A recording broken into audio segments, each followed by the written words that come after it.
Hello and welcome. You're watching NewsX and I'm Megha Sharma. A 24-year-old man has killed his 4 sisters and mother in a hotel in Lucknow. The family, who is from Agra, had gone to Lucknow to celebrate New Year's Eve. The boy in question, Arshad, said that he killed his mother and 4 sisters and later dropped his father to the railway station, who is on the run. The father also assisted the boy in killing the female members of the family. He alleged that their neighbors and the land mafia in their hometown of Lucknow had captured their house and planned to traffic his sisters. He also justified the killing, saying that he wanted to save the honor of the women in his family, who he says were about to be sold in Hyderabad by the same mafia. The video, which emerged hours after the crime, shows Arshad showing the bodies and confessing to choking and slitting his sisters and mother's wrists. Arshad's family had apparently wanted to convert, and he appealed to Uttar Pradesh Chief Minister Adityanath for justice. Arshad also said that the temple should come up on their land and their belongings should be donated to an orphanage so that their souls find joy. Joining me on the telecast, let's start this conversation. You know, it's a shocking development that took place, and the fact that there is a man who has killed his sisters and his mother, and his accomplice is no other than his father, goes about making claims in that video after he killed his family members that he was fearful that they would be sold in the market, they would be trafficked by a mafia who was hell-bent on taking over his land, his house, his property. He's also mentioned about the issue of how the family members were persistent that they convert to Hinduism, and only then would they be able to live in peace in their village in Lucknow. I am going to start my conversation. I have with me Nirmal Kaur, former IPS. Ms. Nirmal Kaur, how do you understand this situation now? There is a communal angle to it. There is a fear that has been raised by this man, and he claims that he killed the female family members because the family was being pressured by the mafia living in this hometown. Fear of the women members of his family being trafficked, his house being taken, grabbed, his family being pressured into converting to Hinduism. This is a very unfortunate incident, and you have nothing to, it is like the accused is saying that he was being pressured. Who was pressuring him? According to him, his own family. And whether at all they were pressuring him or not, if he is cold-bloodedly father and son duo, they kill mother and 4 sisters. 4 daughters the father kills and his own wife. The boy kills 4 sisters and his own mother. People who are capable of such cold-blood killing, why do you have to believe in their confessional is worth nothing? That they are being pressured into converting. Where in India is anyone being pressured into converting? Day and night you are proselytizing. All these evangelical missions, so many people are converting to Christianity. I am from Punjab, in my own state, in my own village, in my own town. Day and night people are converting to Christianity. I don't think they convert. And of course people are converting to Islam also. Yeah, but then that's contentious over here. That's exactly why I said there's a communal angle to it, because he's claiming over here that his family members, the mother, the 4 sisters, were claiming that they would rather convert to Hinduism than to suffer harassment from the community. Who's harassing them? That's the question. So exactly, it needs investigation. We cannot directly say that there's a communal angle to it. It needs to be investigated what their claims are. And what the mother and sisters were saying, for that also you have only the word of the killer. How much do you want to believe in the word of the killer, such a cold-blooded psychopathic killer? They are like pathological liars. This boy must be a pathological liar, given the fact that the kind of act he has committed. Killing 5 people. There are signs of struggle also on their body. There are multiple wounds. In this kind of, cold-blooded, ghastly killing, only a psychopathic person can do. And that too of his own blood relatives, without any justification. Okay. So I also have with me Dr. Just a disturbed person, a mentally disturbed person, a psychopathic killer who's killing his family for whatever reasons. for domestic Okay, disputes over here. let's But there is also assess over here. All absolutely right, no Dr. Kapil communal Kakkar angle is to a it. psychologist also on the telecast with me. Dr. Kakkar, how do you view this situation where a man comes out and says that his family was being threatened? The family members claimed that they would rather convert to Hinduism to live in peace. Otherwise, they were being harassed by the community members, and that is the reason he decided to kill them, because they were allegedly being threatened to human trafficking.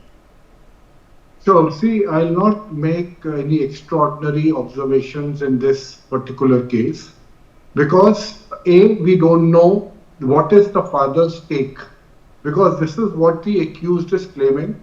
For me, it can be 50-50. I will not like to say what he's claiming is totally wrong. I will not like to say that what he's claiming is perhaps right to a certain extent. Now, suppose if he has killed his sister and mother in connivance with his father, it primarily shows that the two of them wanted to get rid of them. But the question is, what is the objective?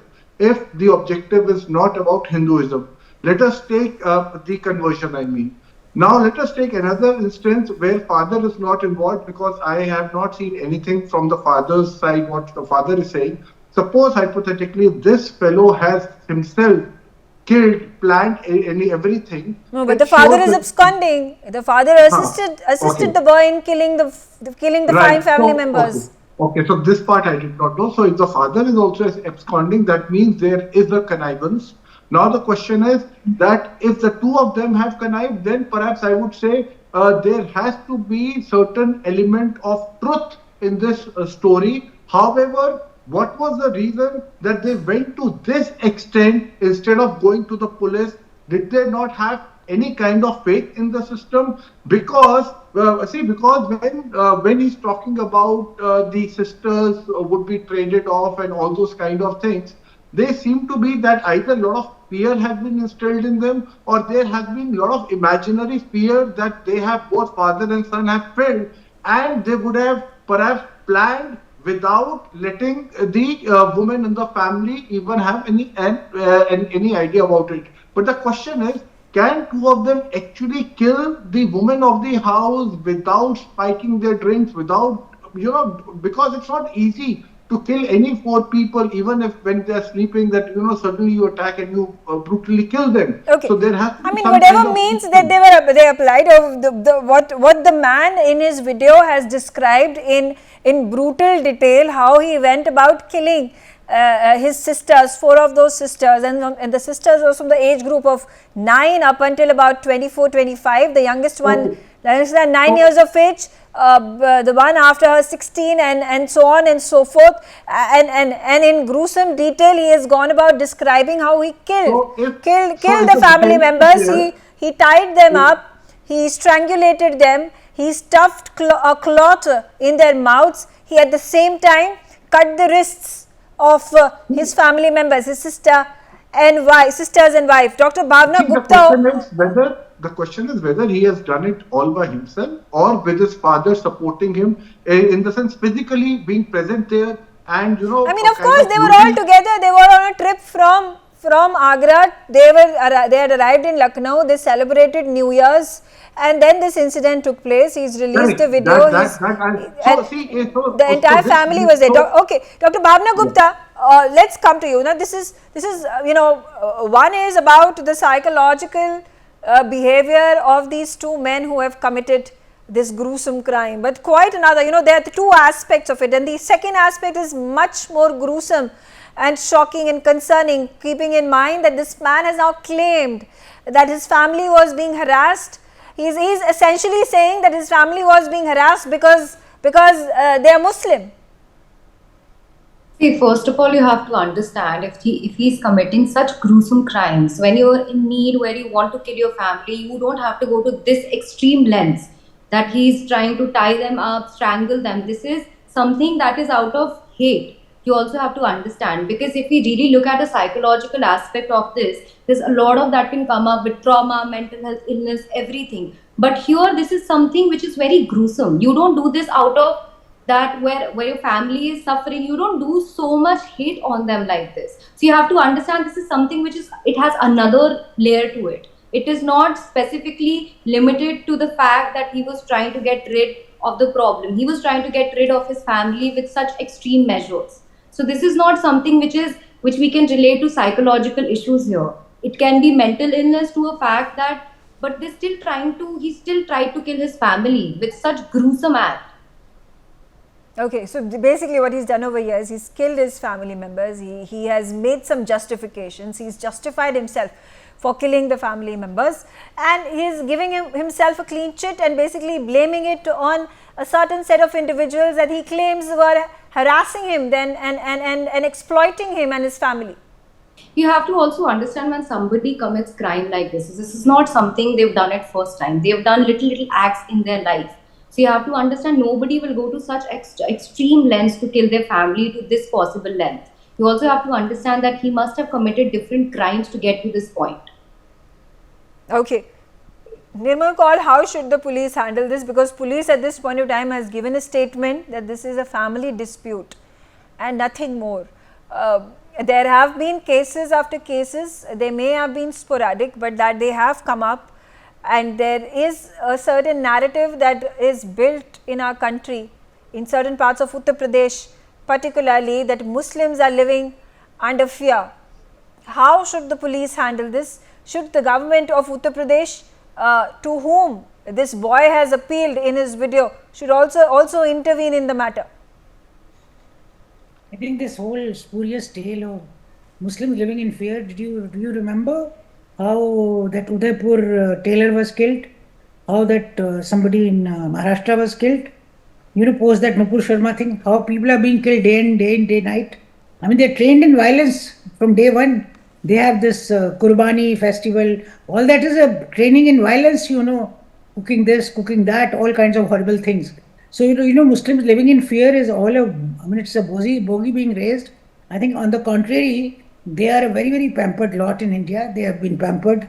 They live more like sons-in-law than sons of the soil. They have to work equally hard. They have to get away with, Okay. they have to contribute their might to the society, pay taxes, work hard, not only live on government schemes. The most number of beneficiaries of government schemes, if you see, Ayushman Bharat, at least 80 to 90% beneficiaries are Muslims. So you cannot single out that they are living in fear. This guy, it's all, I'm aghast that such a thing is being spread. If you see on grassroots, they are, I think it's just that because the appeasement is slightly less now in this government than it used to be. I wouldn't say that this government has totally stopped appeasing them, because after all, history, old habits die hard. But because they don't think that they are as privileged as they were, like Manmohan Singh said, our Honorable Prime Minister, that the first claim on resources of this country is Muslims' claim.